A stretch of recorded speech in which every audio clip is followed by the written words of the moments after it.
Hello everyone, Akshay Pharmacist Mariam is back here with another lecture on the topic of biowaivers. This topic is under the subject of applied biopharmaceutics and pharmacokinetics. So, biopharmaceutics and biopharmacokinetics are the wide range of studies that are used to perform to study about the uh, performance of drug inside the human body, its efficacy, its therapeutic effect, and its concentration and in the plasma, and its therapeutic dose, its toxic dose, and about the availability of the dose and its bioavailability of different doses in the body, and the bioavailability dependence on the topic. So in this topic bioavailable, we know the bioequivalence studies are performed, and a huge amount of resources and budget is done and shared on these bioequivalence studies. So biowaivers are these procedures जिसमें हम बायोइक्विवेलेंट studies और जो huge amount of the bio availability की जो testing की जाती है pharmaceutical industries के थ्रू उनको हम वेव कर देते हैं. सो चलिए विदाउट एनी डिले आज का हम lecture on the topic of the biowaiver start करते हैं. बट उससे पहले मेरी आप लोगों से रिक्वेस्ट है कि काइंडली मेरे इस चैनल आस्क योर फार्मासिस्ट को सब्सक्राइब कर दें और बेल नोटिफिकेशन को ऑन कर दें ताकि फार्मेसी और फार्मास्यूटिकल से रिलेटेड आपको डिफरेंट लेक्चर मिलते रहें. मेरे इस यूट्यूब चैनल पर फार्मेसी से रिलेटेड तमाम सब्जेक्ट्स के टॉपिक लेक्चर्स इस चैनल पर अपलोड किए जाएंगे. सो अगर आपको ये वीडियो अच्छी लगे तो आप इस वीडियो को लाइक कर दें और अपने बाकी फार्मासिस्ट कम्युनिटी और फार्मेसी के स्टूडेंट्स के साथ इस वीडियो को शेयर कर दें. एंड अगर आपकी कोई क्यूरी है तो इस वीडियो के अंडर कमेंट भी करें. I will try my best कि मैं हर कमेंट का आंसर करूं. सो विदाउट एनी डिले चलें आज का lecture on the topic of biowaiver start करते हैं. बायोवेवर स्टडी करने से पहले आपको bioavailability, biopharmaceutics, bioequivalent studies, bioavailability के बारे में बहुत अच्छा आइडिया होना चाहिए.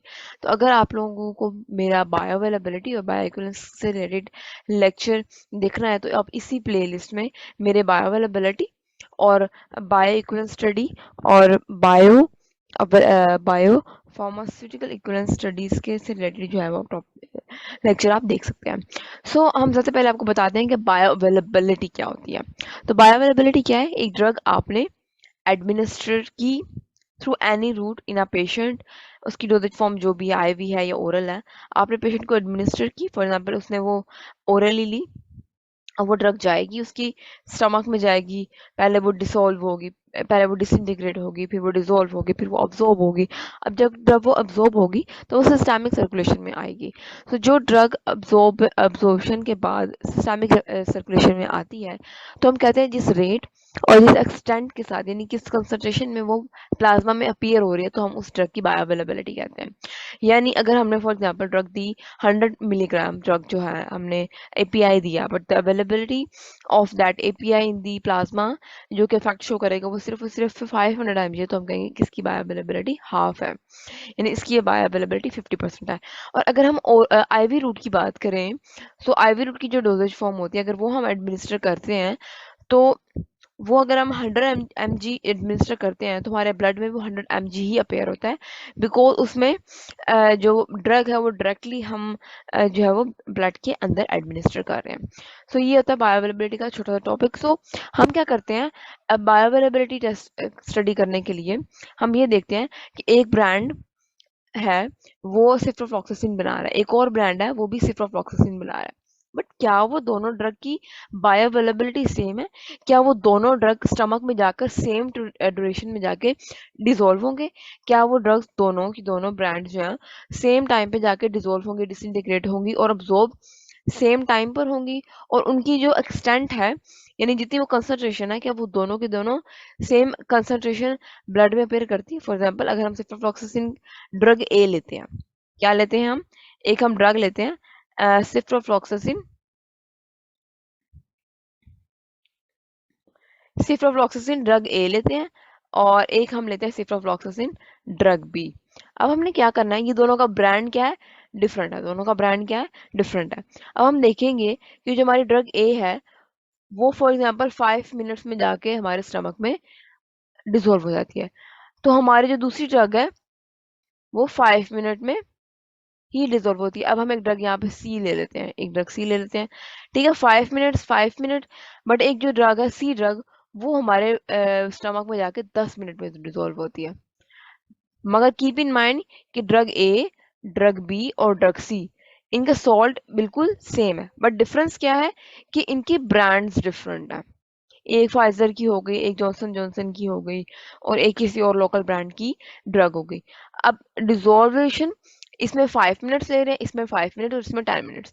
तो अगर हम देखें तो ड्रग ए और ड्रग बी इधर सेम सेम रह रहे हैं, बट ड्रग सी उनसे सेम नहीं रह रही। अच्छा, फिर जो ड्रग अब्जॉर्प्शन करें कि कितने मिनट बाद जो है वो ड्रग जो है वो हमारी सिस्टमिक सर्कुलेशन में अब्जॉर्ब होकर आ गई है, तो मैं कहती हूँ कि यह ये जो है 15 मिनट बाद हमारे सिस्टमिक सर्कुलेशन में अवेलेबल हो गई। ड्रग बी जो है वो तकरीबन लगभग 16 मिनट में अपेयर हो गई, और जो ड्रग सी है वो तकरीबन 30 मिनट्स बाद जो है वो हमारे सिस्टमिक सर्कुलेशन में आई।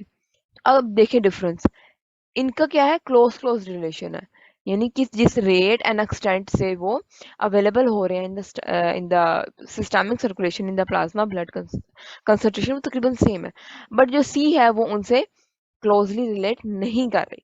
तो हम कहेंगे कि जो ब्रांड ए है और जो ब्रांड बी है they both are pharmaceutical equivalent, दोनों की बायोअवेलेबिलिटी सेम है और दोनों बायो इक्विवेलेंट ड्रग्स हैं। बट जो ड्रग सी है वो इनके फार्मास्यूटिकल इक्विवेलेंट या बायो इक्विवेलेंट नहीं है, यानी इनकी एफिकेसी और इनकी rate and extent of the absorption in the plasma concentration वो सेम नहीं है। यानी फॉर एग्जांपल अगर हम यहाँ पे लेते हैं कि हमारी जो ए ड्रग है वो हमारी स्टैंडर्ड है और ये हमारी टेस्ट ड्रग है, और टेस्ट ड्रग 1 है और ये हमारी टेस्ट ड्रग 2 है।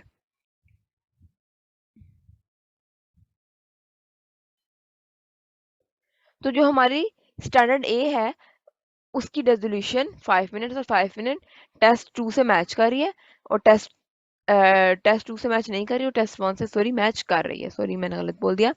हमारा जो स्टैंडर्ड का रेजोल्यूशन टाइम है वो हमारे टेस्ट 2 से मैच कर रही नहीं है और हमारे टेस्ट 1 से मैच कर रही है, और हमारी जो rate and extent in the plasma drug concentration availability है वो 15 मिनट्स है और ये भी 16 मिनट है।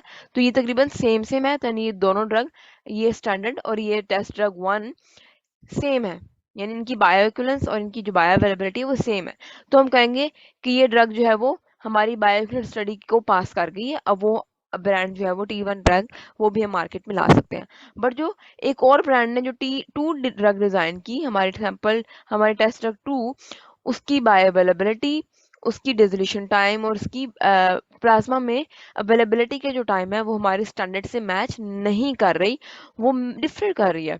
वो 5 मिनट है और ये 10 मिनट पे जा रही है, ये 15 मिनट में प्लाज्मा में आ रही है और ये 30 मिनट में आ रही है, यानी तकरीबन उसका डबल दे रही है।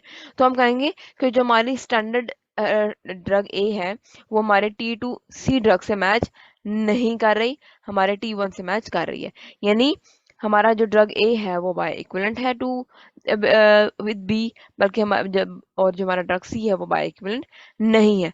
तो ये हमारी कुछ बेसिक्स होती है बाय इक्विवेलेंट स्टडी की, कि जो ड्रग है वो बाय इक्विवेलेंट है या नहीं। सो इसी तरह अगर हम देखते हैं, इसी तरह अगर हम देखें कि जो बायोइक्विवेलेंट स्टडीज होती हैं वो बहुत ह्यूज अमाउंट पे परफॉर्म की जाती हैं इन आवर फार्मास्यूटिकल इंडस्ट्रीज। अगर कोई एक स्टैंडर्ड है, फॉर एग्जांपल यूएसपी का एक स्टैंडर्ड है, उसके यूएसपी में मेंशन किया हुआ है कि हमारी जो एस्प्रिन है वो 20 मिनट्स में फॉर एग्जांपल डिजोल्व हो जाएगी और 30 मिनट्स में हमारे ब्लड में वो अवेलेबल हो जाएगी, और 40 मिनट्स में वो अपनी पीक कंसंट्रेशन पे होगी और वो अपना फैक्ट शो करने लग जाएगी।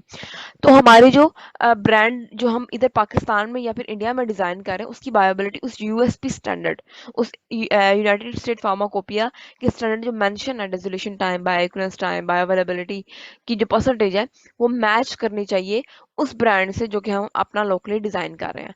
सो बायोइक्विवेलेंस स्टडी जो है ना वो ह्यूजली परफॉर्म की जाती है बाय दी फार्मास्यूटिकल इंडस्ट्रीज, ये देखने के लिए कि वो जो ड्रग जो ऑलरेडी अवेलेबल है, जो ऑलरेडी जो ड्रग अप्रूव है, वो अगर खुद उसकी जो है वो ब्रांड बना रहे हैं, अलग से स्टैंडर्ड बना रहे हैं उसका, तो वो जो है उस स्टैंडर्ड से, यूएसपी स्टैंडर्ड से मैच करनी चाहिए, नियरली मैच करनी चाहिए। तो इसके लिए बायोइक्विवेलेंस स्टडीज की जाती है। बायोइक्विवेलेंस जो स्टडी डिज़ाइन है और जो बायोइक्विवेलेंस स्टडी है, उसके ऊपर मेरा लेक्चर जो है वो इसी प्लेलिस्ट में, biopharmaceutical applied biopharmaceuticals and pharmacokinetics की प्लेलिस्ट में मौजूद है। आप उसको देख सकते हैं कि बायोइक्विवेलेंस स्टडीज कैसे डिज़ाइन की जाती है, उनको कैसे परफॉर्म किया जाता है, क्या क्राइटेरियाज होते हैं उनके। बट इसका नुकसान क्या होता है कि बायोइक्विवेलेंस स्टडीज में सैंपल बहुत ज़्यादा चाहिए होते हैं, और वो सैंपल सारे के सारे जो होंगे वो ह्यूमन होंगे। यानी हमें ह्यूमन सैंपलिंग करनी पड़ेगी, ह्यूमन में ब्लड सैंपलिंग करनी पड़ेगी, उनमें देखना पड़ेगा कि उनके ब्लड में कितनी ड्रग कंसंट्रेशन है, वो कितना अपना इफेक्ट दे रही है, वो फार्मास्यूटिकली अपना थेराप्यूटिक इफेक्ट शो कर रही है या नहीं। तो ये टाइम कंज्यूमिंग होता है और बहुत एक्सपेंसिव होता है, क्योंकि जो लोग हम इस बायोइक्विवेलेंस स्टडी में परफॉर्म कर रहे होते हैं, उनके लिए हमें एक सब फैब्रिकेटेड इन्वायरमेंट चाहिए होता है, जो हम करते हैं उसके उनके लिए। फिर हमें उसके लिए हाईली पेड ये थी है, हमें जो सैम्पलिंग करनी है वो एचपीएलसी पे करनी है, सैंपल्स अगर हमें स्पेक्ट्रोफोटोमीटर पे करने हैं, तो these are the quite expensive instruments, and इसकी जो टेस्टिंग है वो क्वाइट एक्सपेंसिव है। और ये टाइम कंज्यूमिंग भी होगी, एक्सपेंसिव भी होगी। इसके लिए हमें जो है वो पर्सनल्स भी चाहिए जिनके ऊपर हम स्टडी करेंगे, बायोइक्विवेलेंस स्टडी करेंगे। तो हम हर ड्रग जो है उसके ऊपर बायोइक्विवेलेंस स्टडी परफॉर्म नहीं कर सकते। अब इतनी फार्मास्यूटिकल कंपनीज हैं, अब एक ड्रग जो है वो स्टैंडर्ड बना हुआ है, अब हर जो फार्मेसी या फार्मास्यूटिकल इंडस्ट्री उस ड्रग को डिजाइन करिए, तो वो हर फार्मेसी लाखों करोड़ों खर्च करके उस ड्रग के ऊपर दोबारा जो है वो बायोइक्विवेलेंस स्टडी डिजाइन परफॉर्म नहीं करेगी। तो इसके लिए क्या किया, डब्ल्यू एच ओ ने और H H S F D A, जो कि department of the human health sciences US FDA है, उन्होंने क्या किया, उन्होंने उसके लिए बायोवेवर दे दिया। यानी बायोवेवर क्या किया कि हमने उसको बायो इक्विवेलेंट उससे साबित करने के लिए बायो इक्विवेलेंट स्टडी जो है वो वेव कर दिया। वेव होता है कि हमने उसको उसके अंदर थोड़ी कमी बेशी कर दी, उसको थोड़ी रियायत दे दी, यानी हमने उसको थोड़ा रिलैक्सेशन दे दी कि अब हर जेनेरिक बनाने के लिए हमें बायोइक्विवेलेंट स्टडी, एक्सपेंसिव बायोइक्विवेलेंट स्टडी नहीं परफॉर्म करने की जरूरत। So in term of bioweaver is applied to a regulatory drug approval process when the closure of application is approved based on the evidence of the bioequivalence study then through the in vivo equivalence। यानी हमें कोई bioequivalence study perform नहीं करनी पड़ेगी उस dossier को approve करने के लिए, बल्कि हम क्या करेंगे, इन विट्रो उसकी कोई स्टडीज करके उसकी कोई इन विट्रो हम उसके डेजोनेशन देख लेंगे, डेजोनेशन एपरेटस के अंदर। इन विट्रो हम उसकी जो है वो थेरापेटिक इफेक्ट देख लेंगे। इन विट्रो हम उसका जो है वो देख लेंगे कि उसका डिसइंटीग्रेशन टाइम क्या है। इन विवो हम देख लेंगे कि उसकी बाइंडिंग नेचर क्या है, उसकी बायोइक्विवेलेंस क्या है, बायोअवेलेबिलिटी क्या है, और उसके थ्रू ही हम जो है वो उस ड्रग को, उस डोजियर फॉर्म को हम उस एप्लीकेशन को अप्रूव कर देंगे without any in vivo equivalence study. हम क्या इसमें बायोवेव करते हैं, in Vivo bio equivalence study. In vivo होता है कि हम जो लिविंग थिंग्स हैं उनके ऊपर वो टेस्ट परफॉर्म करें। तो हम क्या करते हैं, हम लैब में ही कुछ टेस्ट परफॉर्म कर लेते हैं और देख लेते हैं कि ये जो हमारी डोजेज फॉर्म है, ये जो हमने फॉर्मुलेशन बनाई है, वो स्टैंडर्ड से मैच कर रही है या नहीं।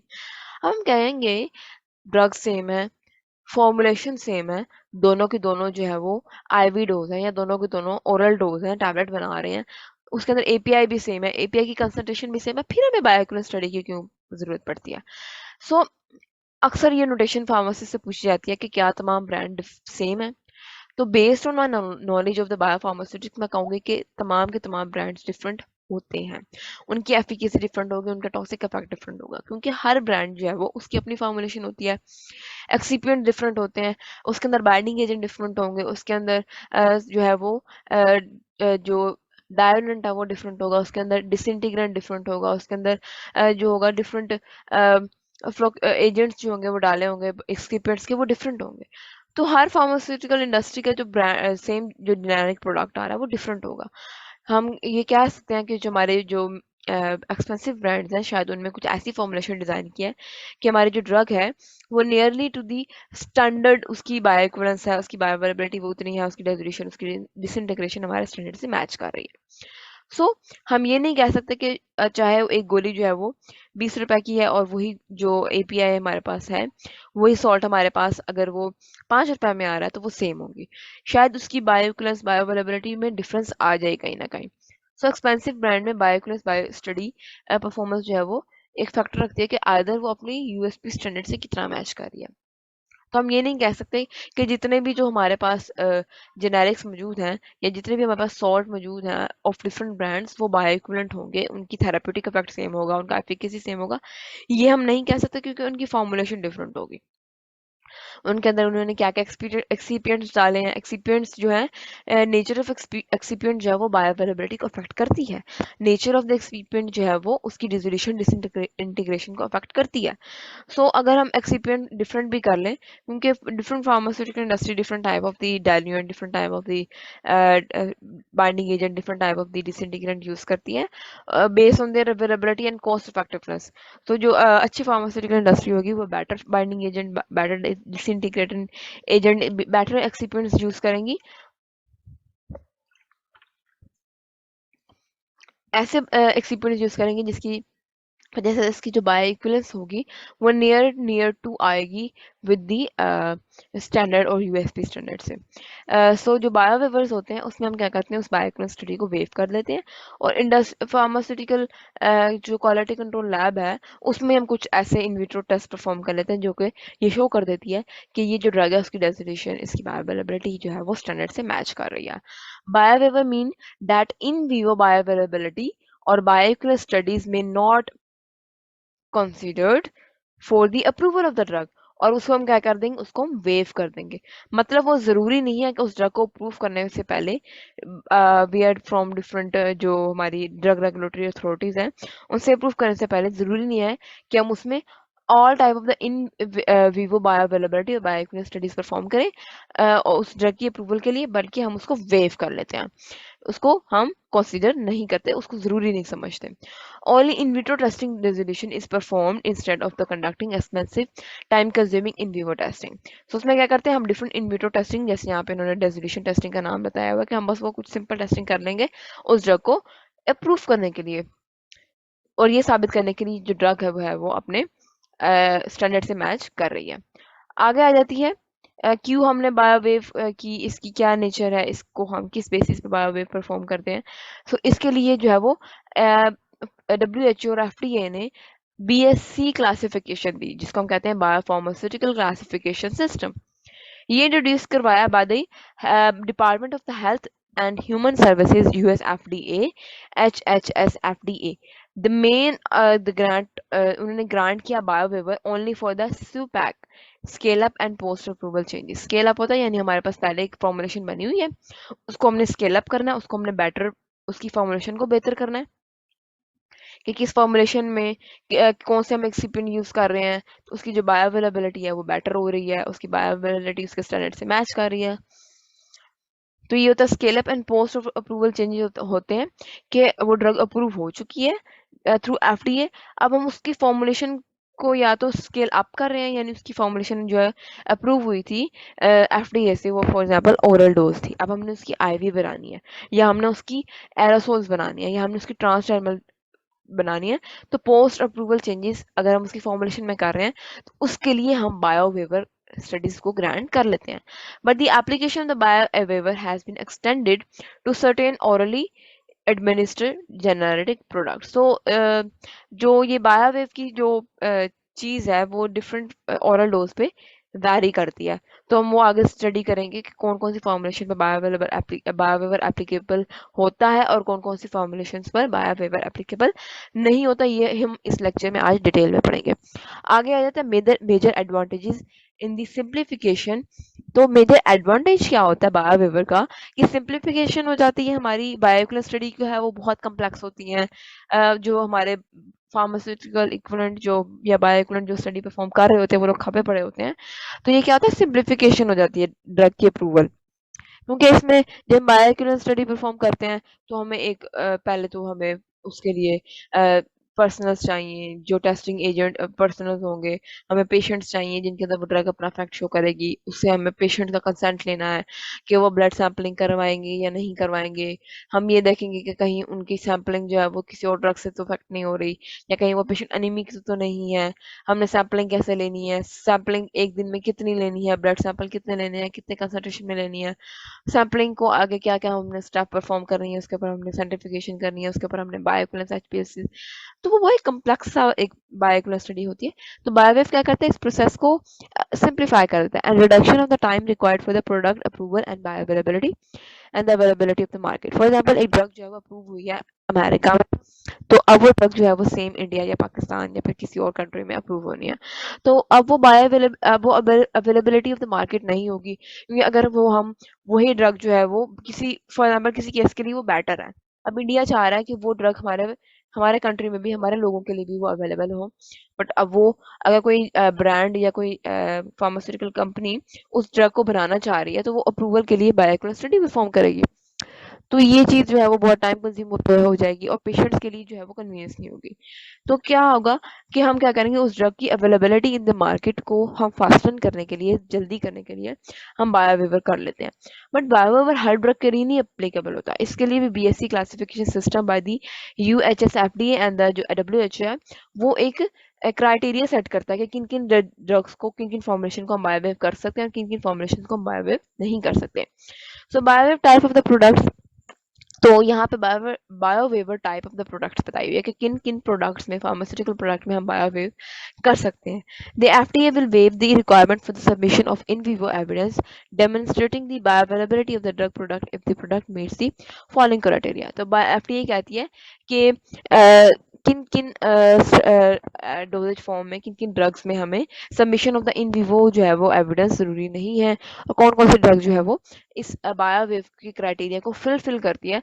उसकी तकरीबन 6 से 7 जो है वो ड्रग्स बताई हुई हैं। तो पहला हम देखेंगे, the drug product is an IV solution contain the same API combined with the same solvent in the same concentration in the same formulation IV solution that are approved by the new drug development। New drug development हो रही है, ठीक है, but उसकी जो standard है से match करना चाहिए हमारी formulation.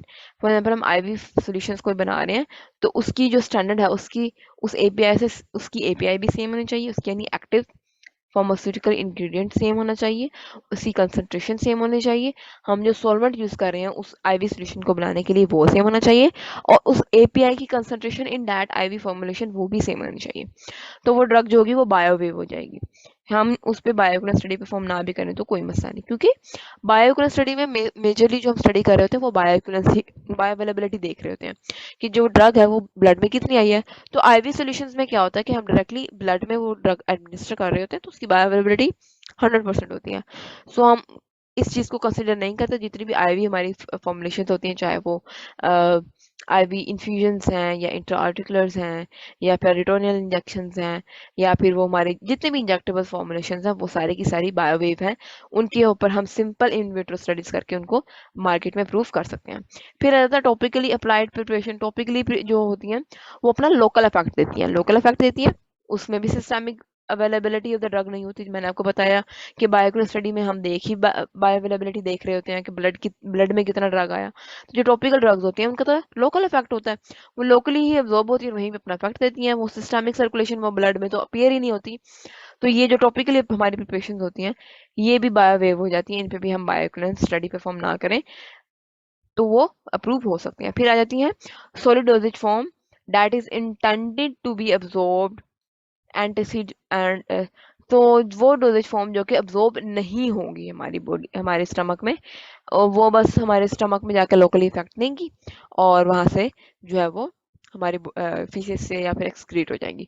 For example antacids, antacid जो होती है हमारी वो स्टमक अल्सर के लिए हम यूज़ करते हैं, एल्यूमिनियम हाइड्रोक्साइड वगैरह, मैग्नीशियम मिल्क ऑफ मैग्नीशियम वगैरह यूज़ करते हैं। उनका लोकल इफेक्ट होता है, वो क्या करते हैं एंटासिड्स लोकली स्टमक में जाते हैं और वहाँ पे जाके जो हमारी एसिड्स होते हैं उनके साथ बाइंड करके उसकी जो एसिडिटी है उनको न्यूट्रलाइज कर देते हैं एंटासिड्स। सो और तो इनका लोकल इफेक्ट होता है, ये ड्रग्स अब्जॉर्ब नहीं होती सर्कुलेशन में, तो ये भी बायोवेव है। उसके बाद रेडियो ओपेक मीडियम्स जो होते हैं वो भी जो है वो certain kind of the locally effect देती हैं, उनको भी हम बायोवेव कर देते हैं। स्पेसिफाइड इन विट्रो स्टडीज में be required, for example bio equivalent study for cholestyramine is performed in vitro by binding to the bile acid for the reason। तो जो हमारा कोलेस्टायरामीन जो ड्रग होता है ये भी लोकली इफेक्ट देता है। ये क्या करता है, ये बाइंड कर देता है बाइल एसिड जो कि हमारे स्टमक में प्रेजेंट होता है या जो बाइल हमारे इंटेस्टाइन में प्रेजेंट होता है। सो इसकी इन विट्रो स्टडी हम क्या करते हैं, इसमें हम उसको बाइंड कर देते हैं with the resins of the bile acid. तो फिर हम देख लेते हैं कि जो कोलेस्टायरामीन है वो कितना इफेक्टिव है। तो उसके लिए भी हमें इन विवो स्टडी परफॉर्म करने की जरूरत नहीं पड़ती। तो जो ड्रग्स जो है वो लोकल इफेक्ट देती हैं, जो उनके लिए भी हम बायोवेव कर देते हैं। फिर कौन सी प्रोडक्ट्स होती हैं, वो प्रोडक्ट्स जो इनहेलर्स होती हैं या फिर जो गैस और द वेपर्स फॉर्म में होती हैं। जितने भी हमारे इनहेलर्स हैं या जितने भी हमारे मीटर डोज इनहेलर्स हैं या फिर जो हम वो यूज़ करते हैं inhaler in the ESMA patients, अगर वो हम फॉर्मुलेशन बना रहे हैं तो उसमें भी हमारी बायोक्लिन स्टडी बायोवेव हो जाती है। Drug product intended to be administration through inhalers as gas और द वेपर, क्योंकि ये भी लोकल इफेक्ट दे रहे होते हैं and they are not intended to be absorb in the blood plasma. तो इससे भी इनको भी हम बायोवेव कर देते हैं and contain the same API in the same doses form approach with new drug formulation. But इसमें भी वही चीज़ है, हमारी एपीआई हमारा एक्टिव फार्मास्यूटिकल इंग्रेडिएंट सेम होना चाहिए, उसकी कंसंट्रेशन सेम होनी चाहिए और उसकी जो फॉर्मुलेशन के एक्सिपिएंट हैं वो सेम होने चाहिए। फिर आ जाते हैं oral solutions like elixirs, syrups, tinctures और the similar other solubilizing forms contain no excipients which can be significantly affect the absorption of the active ingredient। यानी उसके अंदर कोई ऐसा एक्सिपिएंट नहीं है जो उसकी अब्जॉर्प्शन को अफेक्ट करे। तो वो अगर सोल्यूशन फॉर्म में है और वो हमने ओरली लेनी है और जैसे हमने एलिक्सर्स लेने हैं या सिरप हमने लेनी है, तो वो ड्रग जो है वो डिसइंटीग्रेट नहीं होती। वो जो सिरप्स हैं वो डिसइंटीग्रेट नहीं होते, डिसॉल्व नहीं होती, बस वो सिंपली जाती है हमारे हमारे फ्लूइड में, हमारे स्टमक फ्लूइड में, और वो जाके वहां से एब्जॉर्प्शन स्टार्ट कर देती है। तो इनका फैक्ट जो है वो उनका कोई डेजोल्यूशन टाइम और डिसइंटीग्रेशन टाइम हमें नोट नहीं करना। तो ये जो क्या होती हैं, अगर उनका एक्सिपिएंट सेम है तो आपको मैंने बताया कि एक्सिपिएंट जो होते हैं वो डिसोल्यूशन, डिसइंटीग्रेशन और एब्जॉर्प्शन को अफेक्ट करते हैं, क्योंकि वो बाइंड कर देते हैं। उनकी एफिनिटी एक्टिव फार्मास्यूटिकल इंग्रेडिएंट से ज़्यादा हो सकती है, कम हो सकती है, उसकी बेसिस पे उसकी एब्जॉर्प्शन डिफर कर सकती है। तो अगर हमारा फार्मास्यूटिकल जो एक्सिपिएंट्स हैं वो सेम है तो हमारे एलिक्सर्स, सिरप्स, टिंक्चर्स और अदर्स जो हमारे ऑयल सॉल्यूशन है उनके ऊपर बायोक्लिन स्टडी परफॉर्म करने की ज़रूरत नहीं है। फिर आ जाते हैं हमारे जो lower strength of the immediate release और एक्सटेंडेड जो जो फार्मास्यूटिकल इंडस्ट्री है उसने उसकी हायर डोज जो है वो विद बायोक्लिन स्टडी अप्रूव कर दी है। अब हमने उसकी लोएस्ट ड्रग्स बनानी है या हमने उसकी इमीडिएट रिलीज से हमने उसकी एक्सटेंडेड रिलीज प्रोडक्ट्स बनानी है जो कि उससे लोअर इन डोज है। उसमें भी हमें बायोक्लिन स्टडी परफॉर्म करने की जरूरत नहीं है। फॉर एग्जाम्पल 100 mg पे हमने बायोक्लिन स्टडी परफॉर्म की है of the drug A and B. अब हम उसकी जब लोअर डोजेस बना रहे हैं 500 mg और 250 mg, तो हमें उसको बायोवेव कर देंगे, उसके ऊपर हमें बायो इक्विवेलेंट स्टडी परफॉर्म करने की ज़रूरत नहीं है।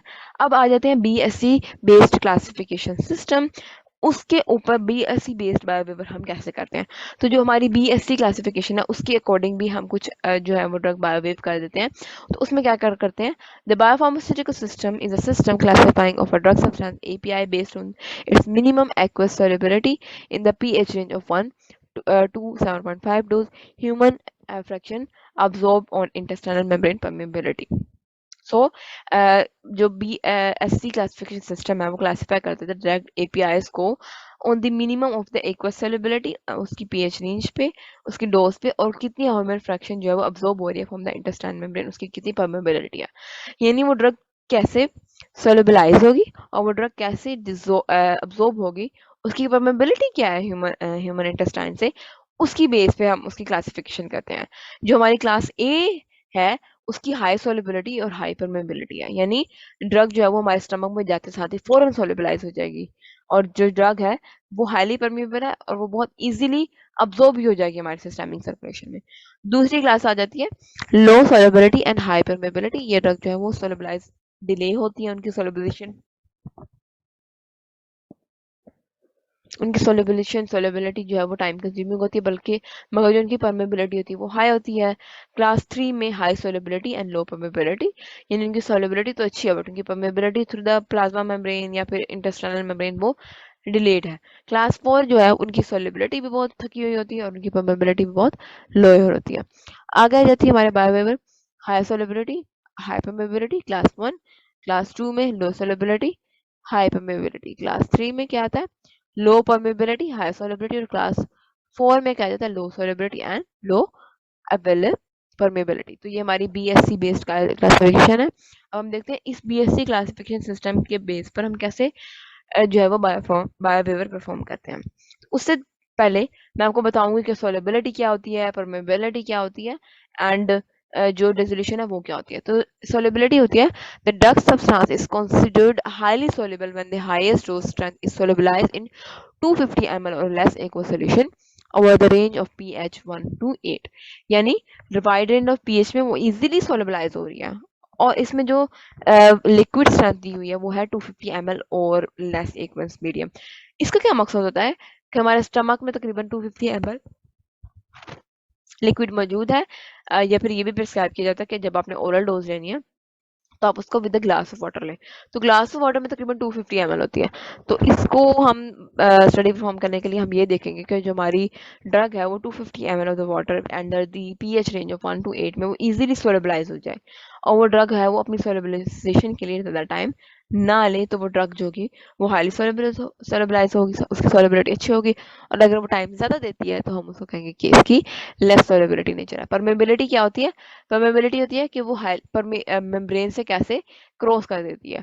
So through the classification of the permeable a trust drug should be extend to absorb greater absorption of greater than 90% in human, यानी वो ड्रग जो है वो 90 more than 90% in human structures में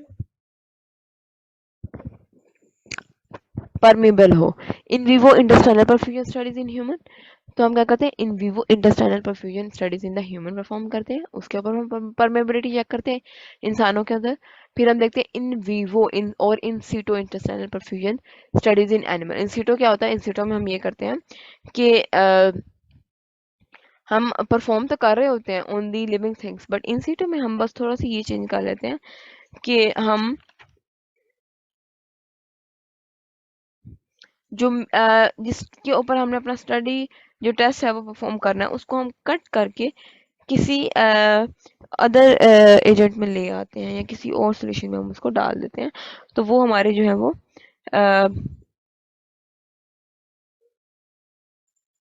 इन सीटों में आ जाती है। तो इन सीटो और इन वीवो तकरीबन सेम सेम ही होते हैं, बस इनके अंदर थोड़ा सा ये फ़र्क होता है कि इन वीवो में हम inside the living body perform test कर रहे होते हैं, और जो हमारा इन सीटो टेस्ट होता है उसमें हम जो है वो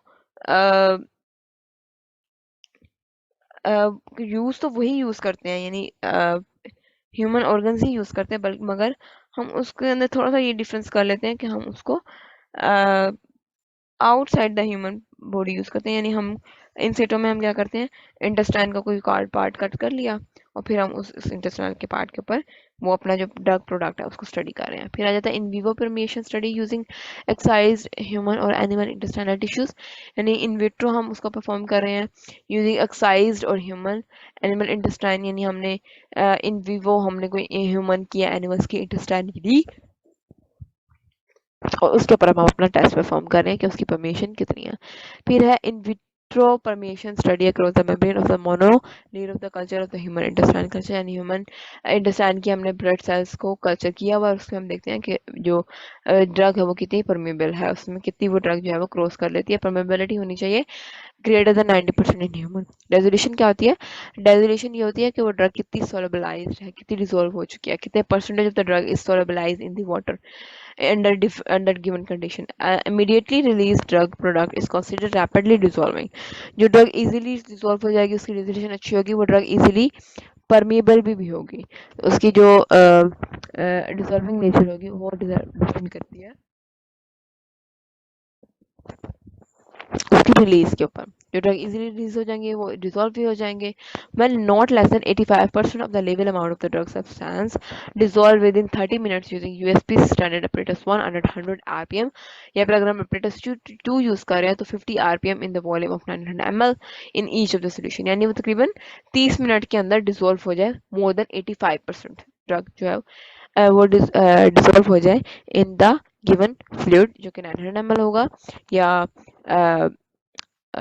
50 आरपीएम या 30 आरपीएम, यानी रेवोल्यूशन पर मिनट। तो ये जो अप्रेटिस 1 है, apparatus 2 for the dissolution apparatus, वो भी मैंने अपने इस वीडियो अपने इस चैनल पे अपने डेजोल्यूशन अप्रेटिस और डेजोल्यूशन अप्रेटिस के कितने टाइप्स हैं, टाइप अप्रेटिस 1 अप्रेटिस 2 क्या क्या है, डेजोल्यूशन हम स्टडी क्या करते हैं, डेजोल्यूशन का मकसद क्या होता है, वो बहुत मैंने एक्सप्लेन किया हुआ, बट मैं आपको ब्रीफली यहाँ पे बता दूँ। डेजोल्यूशन में हम ये देखते हैं कि ड्रग जो है वो गिवन फ्लूइड में कितने टाइम में फुली रिलीज होकर डिसॉल्व हो जाती है। तो जो हम इसमें परफॉर्म करते हैं रेजोल्यूशन, वो हमारे तकरीबन 85% से ज़्यादा ड्रग जो है वो लेबल अमाउंट ऑफ ड्रग जो है वो डिसॉल्व हो जानी चाहिए in the given fluid under the 100 RPM या 50 RPM. And acidic medium such as 0.1 normal HCl is or simulated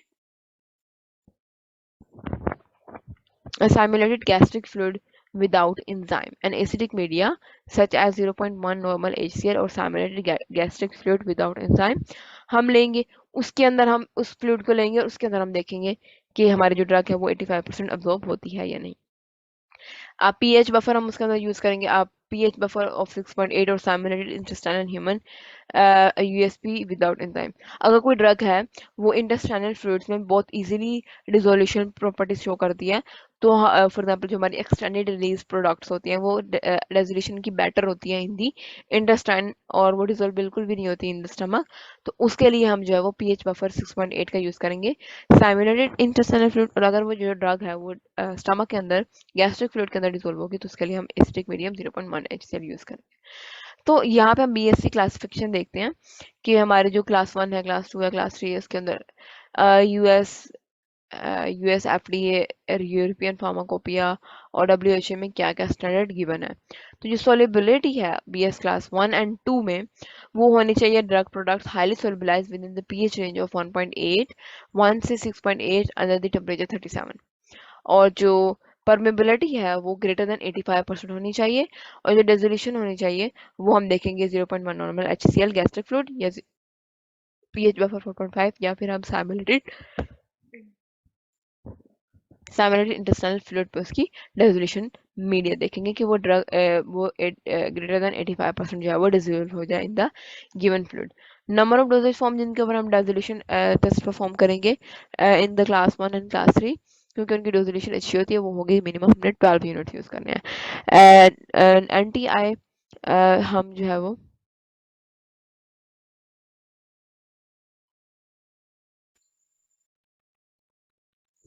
तो जो हमारी जो ड्रग है वो नैरो थेरापेटिक इंडेक्स एंटी आई ड्रग नहीं होनी चाहिए। The product getting absorb from oral cavity इसके अंदर नहीं आएंगी, और क्योंकि ओरली ड्रग और जो होती हैं वो सिस्टमिक सर्कुलेशन देती हैं, तो जो नैरो थेरापेटिक ड्रग है वो भी हम ये ओरली इसमें नहीं लेंगे।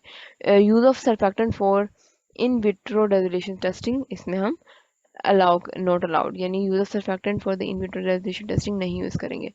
सो यूएस जो अकॉर्डिंग टू यूएस अगर क्लास 1 और क्लास 3 की जो ड्रग्स हैं वो हाईली सोलेबलाइज हो, हाईली परमेबिलिटी तकरीबन 85% ज़्यादा परमेबल और डिसोल्यूशन अपेरेटस में वो 85% ज़्यादा डिसोल्व हो जाए, और मिनिमम 15 हमने जो है ना यूनिट्स यूज़ किए हों, तो जो हमारी ड्रग है वो अंडर दी बायोवेव में आ जाती है। मगर जो हमारी थेरापेटिक्स इंडेक्स की ड्रग्स जो हैं, और जो हमारे जो product getting absorb from the oral cavity हैं, जो हमारी बक्कल कैविटी जो ड्रग अब्जॉर्ब होंगी, वो इस बायोवेवर में नहीं आएंगी, चाहे वो हाईली सोलबिलाइज्ड और हाईली परमेबल और उनकी रेजोल्यूशन प्रॉपर्टी भी अच्छी हो, मगर वो बायोवेव नहीं होंगी।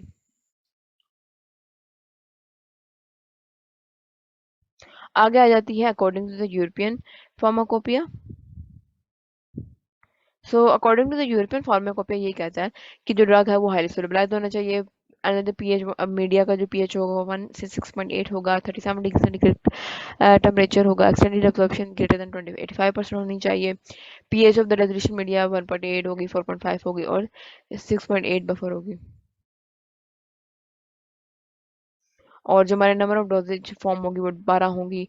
नॉन थेराप जो नैरो थेरापेटिक इंडेक्स होंगी वो ड्रग नहीं होनी चाहिए। और जो ड्रग जो हमारे एब्जॉर्ब होंगी फ्रॉम दी ऑरल कैविटी वो भी इसमें नहीं होंगी।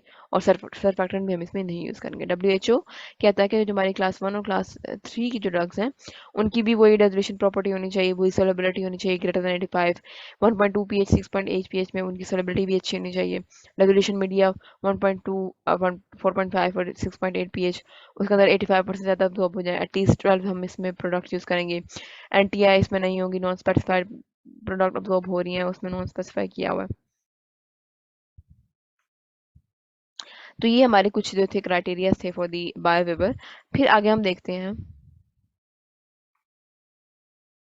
कि according to the BSC classification कौन कौन से जो ड्रग हैं वो बायोवेव हो जाते हैं फ्रॉम द बायोइक्विवेलेंस स्टडी।